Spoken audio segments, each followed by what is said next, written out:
Kag sa numero 1 sa mga balita subong nga adlaw, probinsya sa Negros Occidental ang formal na nga nag-withdraw sa deal sini sa pamilya Nazareno sa pagbakal sa iladuta kag ginatindugan sa Central Philippine State University Moises Padilla Campus.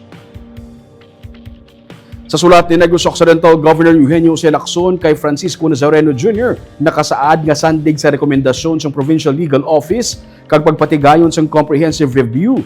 Formal na nga nag-withdraw ang Negros Occidental sa deal sini sa kay Nazareno kag hindi na madayon ang kuntani pagbakal sang duta.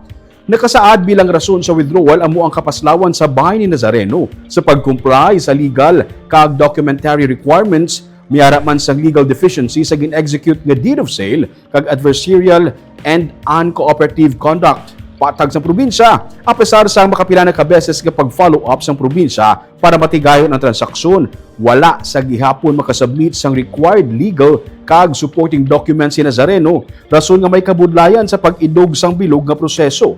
Dugang pa sa sulat, may mga discrepancies sa gin-declare nga tax identification number ni Nazareno kag sa iya nga date of birth. Ang gine-execute naman nga deed of sale, wala sang written consent sang iya nga asawa, apesar nga legally married sila.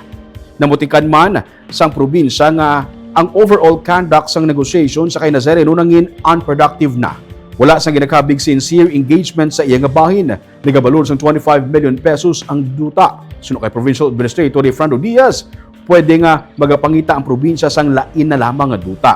Ginabawi sang pamilya Nazareno o kung ginabawi sang pamilya Nazareno ang duta gikan sa CPSU matapos nga nag-end ang deed of usufruct nga nalagdaan sini.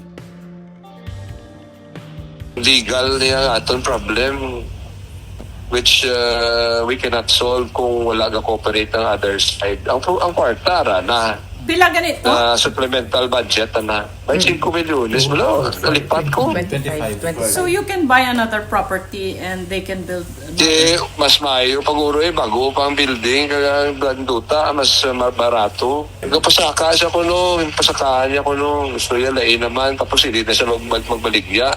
Inambala niya mga lawyers na naga-directly deal with them.